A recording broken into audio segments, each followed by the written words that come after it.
Hey guys, LootWizard here, another video on Gems of War, and it is the first day of the week, which means we have a new event, we have new stuff in the Soulforge. It's that time of the week again, so we're going to be going over what I recommend crafting in the Forge, and there's some good stuff this time, stuff you don't want to miss out on. I took a little peek at it already. So let's go right into that part of it, the Soulforge first, and check out the weapons. So this week the event is Bright Forest Kingdom, so weapons that are in here to craft are for that kingdom, and there is a good one, a really good one. So I'm going to scroll down to it. Trickster shot. You don't want to miss this one. Do whatever you have to get this weapon before this week is over. If you don't have Trickster shot, you need it. It will eliminate all armor from an enemy and deal damage according to your magic. Now, it will gain 2 magic boosted by armor eliminated. The boost ratio is 3-to-1, so you will gain 1/3 of the armor back as magic. This weapon is fantastic for raid boss events, for even high-level delves, as well as high-level explorer, level 12 difficulty. And it's really good for bounties. I use it all the time in my bounty battles once a month when that bounty event comes on. So this is a really, really good weapon. This is basically like Mang, except for magic spell damage instead of the skull damage. So definitely try to get this one. It's 300 diamonds, and you do have to have 600 green jewels and 600 purple jewels, 15,000 souls. To get these jewels, you can craft them over here, but you will need shards.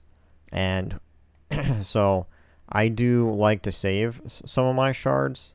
As you can see here, I have 112,000. You can convert them to diamonds, but I like to save them just in case I do need some for converting into jewels, just to buy certain things like Trickster Shot when they come along. But if you don't have enough of that to craft them, you can also get them in challenges. So if you go to these kingdoms here, we'll just click on Bright Forest for an example. There are challenges here, and if you complete all of these challenges, there's like 10 different tiers, and you will have jewels in those challenges as well that you can do. So that's one way you can get them.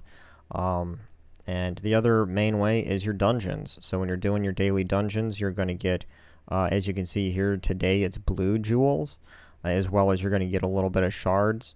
And every day it's a different jewel. So make sure you're doing those daily dungeons to get that, because you never know when a weapon like this is going to come along and you're going to need those to craft it. Worst case scenario, you can pay some real money here. $5 for today, it's 200 sapphire. Every day that'll change, so if you really, really, really don't mind spending a little bit of money and you don't have enough jewels to get Trickster Shot, that is an option for you. You can also purchase with, like, I think it costs like 50 gems here a day on this gem bounty thing. Well, you got to complete the dungeon first, and then you can actually get a little bit of jewels here and diamonds for some more gems. So that's another way you can get those jewels, just so that you guys know. But yeah, definitely get Trickster Shot if you can. It is a fantastic weapon. The other weapon that's here that you can craft is the Summer Aegis. And the Summer Aegis is a shield weapon. And it's one of those types of weapons where it will generate mana based on how many allies of that kingdom you have in your team. So it depends on how many good troops you have of the colors green and red for the Bright Forest Kingdom. That kind of depends on how how good that weapon is going to be for you in generating that mana. So those are my 2 recommendations there. Now, if you're wondering about a class, the Hierophant class here is considered the Bright Forest Kingdom, as it says right here. So if you're going to if you do get that weapon, the Summer Aegis, you will have to, you don't have to, but in order to maximize the amount of mana that it's going to generate for you, you should have the Hierophant class equipped when you're using it. Okay, let's go over troops really quick here in the Soulforge, and then we'll head on to the new Glory Shop troop, and then we'll go to the new event. So let's go here. The summoning stones, we have blue. As far as things that I can recommend here, Bonnie Rose is actually really good, like good high damage troop if you're going to use it in a gold team. Its damage is 2 to 1 boosted, as you can see here, boost ratio. So basically half of your total gold. So if you have a normal gold team is going to have 1 Cedric in it, you'll be able to reach 200 gold pretty quickly. That means that half of that, 100 of that's going to be added to this right here, whatever your magic is. So for me, it'd be 130 damage that Bonnie could do once it's full and I cast her. And it can start with 50% mana. So that is a troop that does quite a bit of damage. Moving on to green summoning stones, we have, I mean, there are some useful troops in here, like Dragonet is useful, Ranger's useful at lower levels, Tiri is a really good mana generator, and then of course you have your special event troop here for raid boss. So if you don't have this one at Mythic yet, you might want to consider doing that if you have the extra stones to use. Red summoning stones, we have Valkyrie is always good, but you may already have that. Goblin Rocket is a really good troop used for in lots of different teams, just to mix things up a little bit with a little explosion, some splash damage, and extra turn. So that's about it for red. Yellow, Paladin, of course, I've done a video on this guy. He's really good as far as the boost ratio is 1 to 1. So if you can boost this armor with the Shield of Urskaya or some other kind of weapon or means of boosting its armor pretty high, if you do that, it's gonna the damage that it's gonna do is equal whatever its armor is. So if its armor gets up to like 400, you're gonna do 400 damage. So with a low mana cost, the Paladin is a pretty good troop, but not by itself. So other than that, again, we have here another boss troop for raid boss events, and this looks like it's the a human troop, but it's for Madonna, which is a mech kingdom. So whenever that event comes around, that troop could be useful. Other than that, you know, not much in this one. Purple, I would say this troop here, Malcandessa, is probably one of the best troops here in this section, because it is one of those troops that's a mana converter, starts with full mana. You can convert yellow gems to green. Baba Yaga is an interesting troop. I don't see it used too often anymore, but it still has its uses. It can deal damage to 2 of the last enemies, and then it will silence them. And so silence is the main reason why I do see this used. But I haven't seen it used too much recently. Still a pretty good troop, though. For Brown Day, yeah, there's really not much here except for you got another tower special event troop there. Emperina, you're going to get that during, you should already have this one, because it's a quest for a kingdom reward. So for legendary troops, we have Gorgotha here, which is a fantastic legendary. I don't really recommend crafting any of the legendary troops, but if you somehow just do not have Gorgotha yet, and you have most of the best mythics and all that kind of stuff, but somehow it doesn't drop for you in keys, now would be a good time to get it. And then Winter Imp is in the Forge. And we have Lust and Starflower for legendaries. And I don't recommend crafting any of those, even though Starflower is pretty decent. Lust has its uses too. So the legendaries aren't too bad this week. But as far as mythics here, we do have Abyssnia. And Abyssnia is not the greatest. I mean, it has its uses, but it's rare. And it's basically a mana generator, but for a 22 mana cost, and there's no way to cut this in half, because Right now, Daemons don't have any way to start with half mana, so you're stuck with getting that full 22 mana, and then it'll explode all gems of a chosen color. The only difference is that it can summon an Infernal King, but other than that, it's basically does essentially the same thing as a Gorgatha, but Gorgatha only has 15 mana cost as opposed to 22. And also you have troops like Ragnagord, which is not a legendary troop, but it's a rare. I don't know if it's ultra rare or epic, but it's definitely not a legendary troop. But that only has 14 mana cost, and it can start with 50% mana, and you can choose which gems on the board to explode with it. So that, in my opinion, is a much better exploder than this mythic here. So I don't recommend really crafting that. Champion of Anu, it's actually a pretty good mythic. It has quite a bit of things going for it. It silences, it stuns, it drains mana, and then it deals damage to one enemy and then all enemies below them. And since this isn't technically a damage to all type, it will still do damage to submerged enemies that normally dodge all damage, but it doesn't do damage to all enemies. It only does damage to whatever enemy you select and then all the enemies below that. So technically it's not damage to all enemies. But yeah, the mana drain and silence is really good on it. And then if you trade it, skull damage reduction by 60%, and then all blue allies gain 1 to all stats at the start of each turn.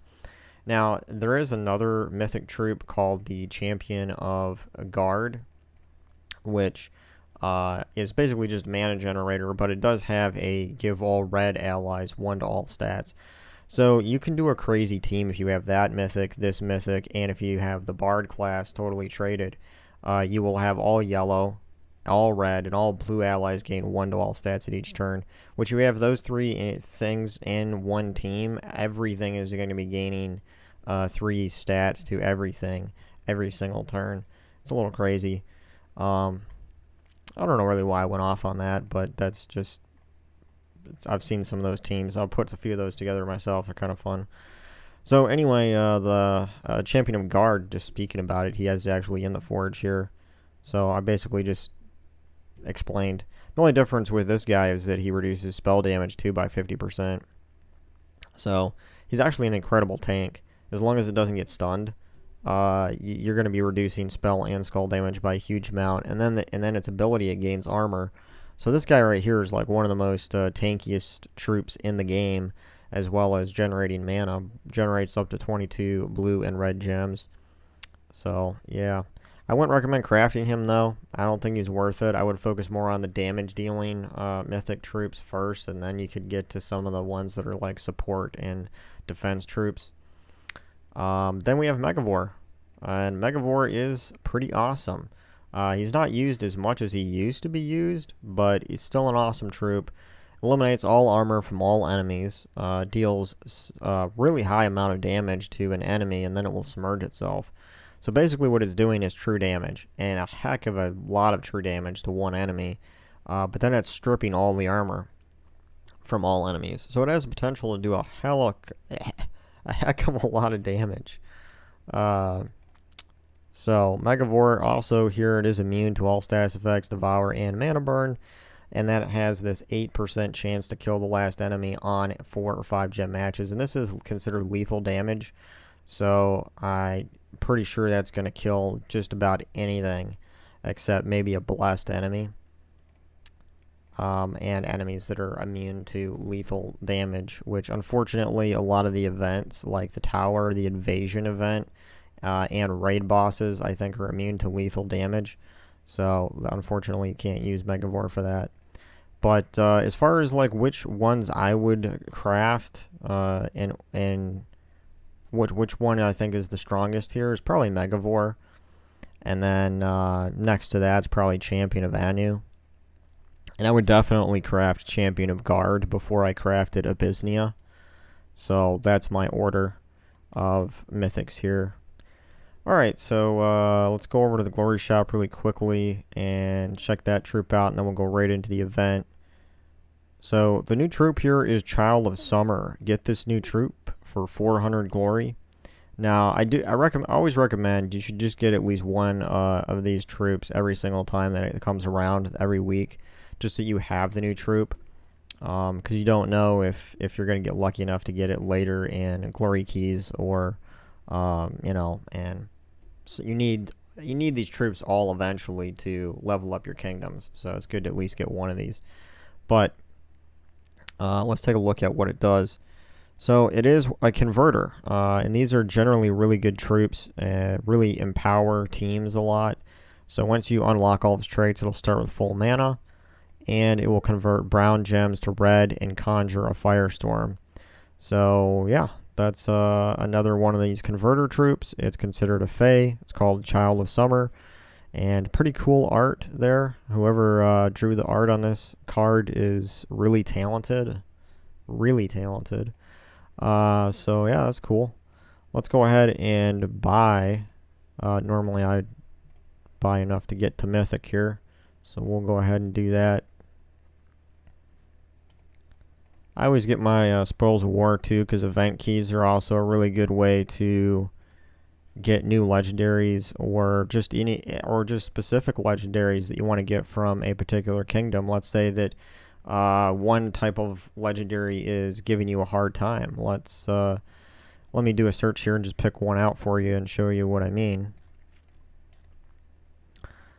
And it could work with mythics too, but I'll just go with legendary troops here, for example. So let's say that Glaceon here is just giving you a hard time, never drops for you, yada yada. You try it a bunch and it just, for whatever reason, it just doesn't like you, and you have a hard time getting it. Well, if you save up your event keys and you wait until the Drac Zoom kingdom comes around, which that's this kingdom up here. So. And you'll know what the event kingdom is by if you go to your chest here, event keys, and it'll show what type of troops are here, Bright Force troops. So if you're going for Glaceon, it'll say Drac Zoom troops, and then you use your event keys, and you're gonna have a 3.2% chance of getting legendaries from event keys. Okay, so that's much higher. If you go to glory keys for legendaries, 0.5, and it's not even a specific legendary. If you go to gem keys, it's 2%, so it's much higher than glory keys, but again, it's not a specific legendary. So event keys are going to give you a much higher chance, a 3.2% chance of legendaries, and it's going to be specifically to that kingdom. So if you get a legendary, it's going to be a legendary from that kingdom if you're using your event keys. So that's a good way to chase after specific legendaries or even mythics. Okay, so now I was trying not to make this video too long. It's already going on 20 minutes, but we have this new event to cover, so I gotta cover it here. So Festival of the Sun, this is the new event, and I was really hoping that it was going to be, better than the last one. That Council of Chiefs thing with the orcs didn't really jive with me. It's kind of strange how the scoring was. I don't think anybody really truly figured out what the scoring was really like. So this is a similar event to that, but it's with the Bright Forest Kingdom, and it's with a boost to spell damage instead of skull damage. And there's a different scoring system here. So we're going to read a little bit and get right into this. So the score, Fire Sparks are going to give you 1 point. Fairy Dragon Eggs are going to give you 10 points. And I guess we have to collect these as we're going through our battles. There is a little bit of lore over here if that interests you. I'm not going to bore you with that whole reading all of that. But at the end here it does say travel to the Bright Forest and help the Fae gather fire sparks and fairy dragon eggs in preparation for the festival. So that's kind of what we're doing here to get our points. Now medals, this is the Medal of Summer. If you get it to a medal instead of a badge, it'll give you 160% spell damage bonus for all your troops, not just one, not just your hero. So that's cool. Now in the shop, it doesn't appear to be any weapon that's available for this, or any specific troops that are available. It just down here as you're buying things, it says 2 eligible troops, 4 eligible troops, 6 eligible troops, 8. So as you go up in these tiers, you're going to get more troops from the Bright Forest Kingdom, as well as getting potions. So these potions are really helpful too in these events. Potion of Enchantment, Potion of Explosion, Potion of Rejuvenation. Now, my recommendation is that you should always at least get the first 2, because Potion of Enchantment and Explosion are probably the best to help you out in these events. But the other thing here to note is that you will get shards, like I was talking about earlier, about crafting those jewels to get your Trickster shot. So if you're a little short on some jewels to craft, or shards to craft a few of those jewels, you might want to spend a little more in the event here so you can get some of those shards. Event sigils, that's pretty obvious that we're going to be using those to do our battles. And that's pretty much it for the shop. Now for reward section, it looks pretty standard. There's vault keys in here, and your standard like orbs, keys, and all of that. But we have tokens of summer in here too, and you're gonna the seasonal medals do carry over. So last time we got a medal from the last event, and so this event it should have to do something with boosting spell damage, I would think, because the last one was boosting skull damage. And spell damage is pretty rare for medals, so this event might be really good to try to get at least one of these medals. Okay, so there is some information on their on a website for this, and I'm going to go to it here, and we'll read a little bit just to see how things are playing out with the scoring system really quick before we go into doing a few battles. So the last one was called Council of Chiefs. This one is different, but it's following kind of a similar pattern, I suppose. So when you're fighting, on the fight tab, there's going to be different battles that you choose, and you'll see different difficulties. Each battle will be a different rarity color, representing the different level of the battle. So a gray colored battle is going to be a common rarity, green is rare, ultra rare is dark blue, epic is purple, legendary is orange, mythic is light blue. And those are, as you can see on the picture that they have right here, that is what's going on. We have a legendary rarity room, and then your purple down here is epic, and then you have your light blue, which is mythic. So I'm not sure about all the scoring system yet, but this is what those different colors mean. And that was pretty obvious to some people, but I just thought that I had to point it out here, that's what's going on with the colors. So it does say in here, in general, the more difficult the battle, the more points you will earn. But that says in general. Now, each time you select a room and you defeat it, new ones will appear.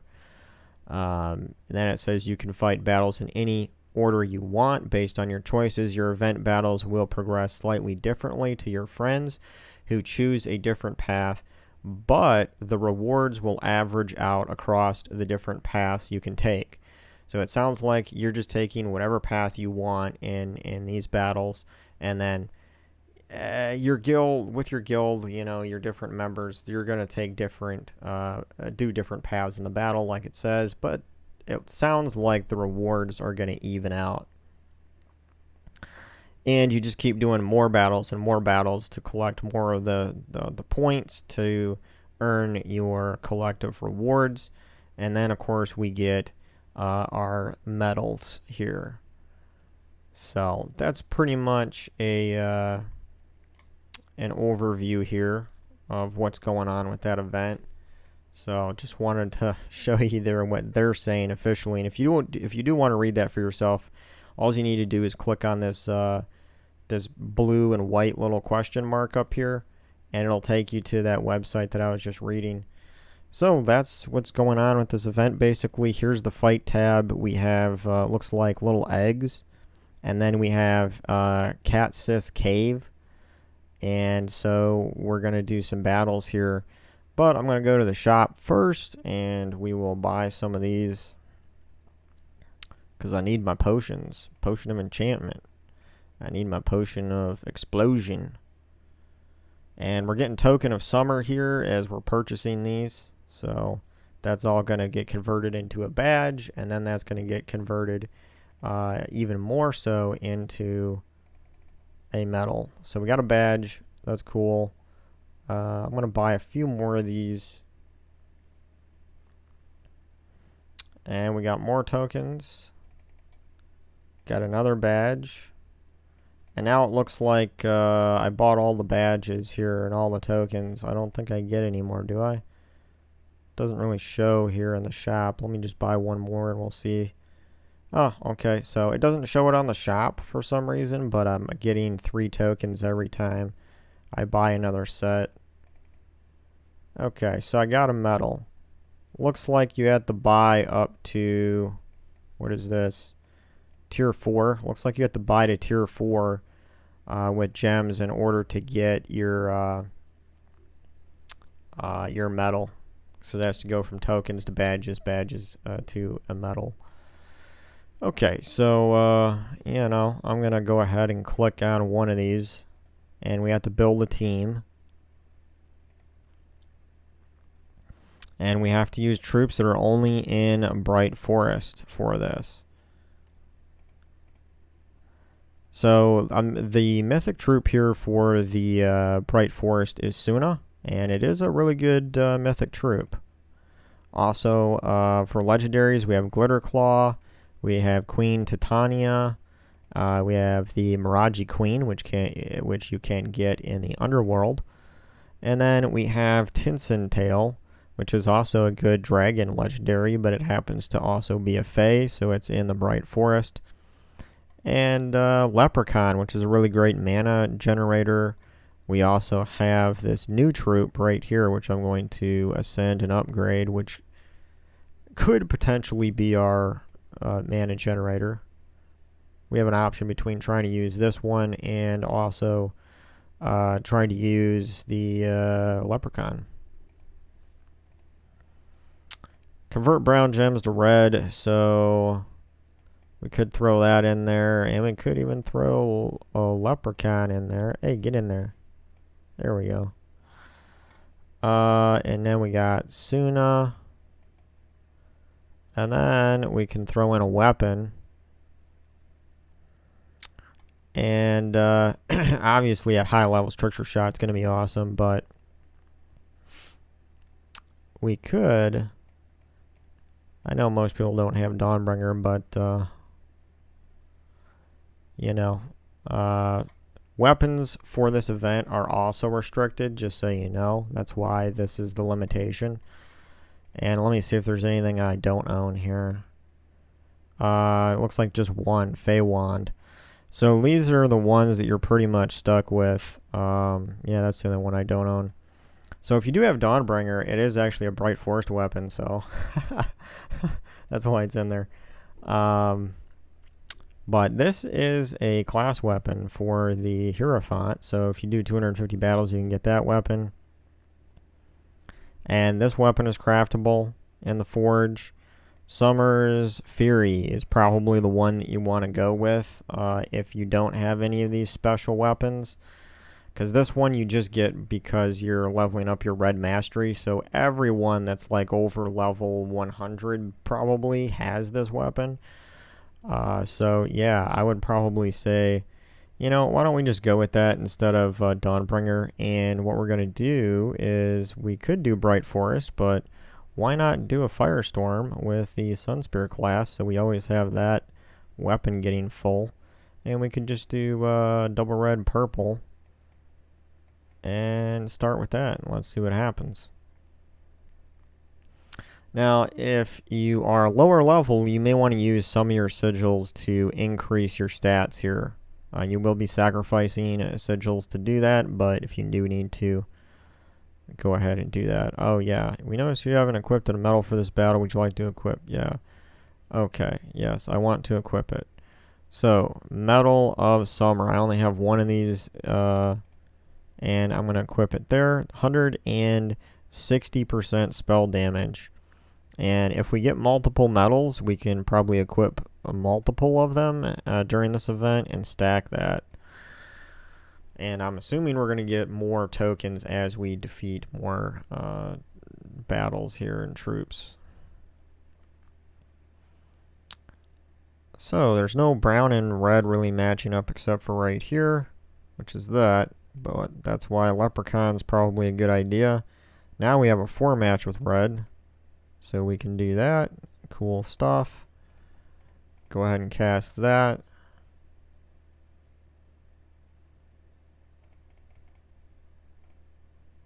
Oh, I kind of clicked past that too fast. Let's do another battle. So we're getting those sparks and those fairy dragon eggs. Let's go ahead and just cast that. And remember, we're doing 160% damage. So yeah, right here, this is what our score is going to be based on. We have fire sparks and we have fairy dragon eggs. Now I can choose which ones that I want to do. Let's keep going for orange.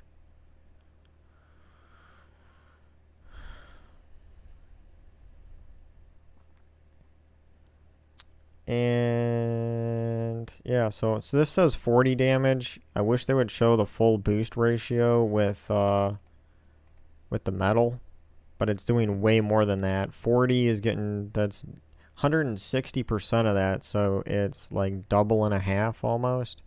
What would that be? 80, like, so it's about 110 damage, I think. That's crazy.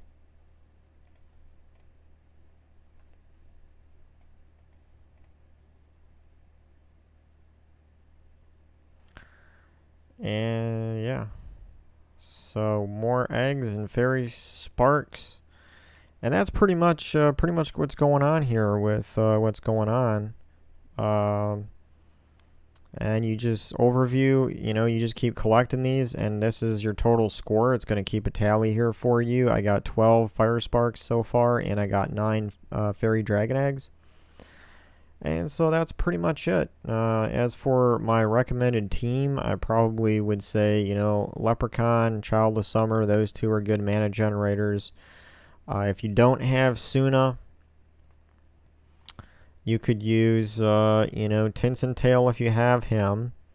Water Elemental, even though he's not using red mana, is also a good troop because it deals damage to all enemies and then stuns them. Pretty good damage to all as well. And you could use Queen Miraji is there, Queen Titania, which does do damage to all enemies, boosted by red enemies and allies, and then all that. So this is a good one too to use. So yeah, that's there's plenty of troops there I think to use to make good teams. But I think this weapon here, if you don't have Dawnbringer, this is probably the go-to weapon for this event. So yeah, those are my thoughts here on this week's event and what to craft in the Soulforge. Definitely get that Trickster's shot weapon if you can get it. It's amazing.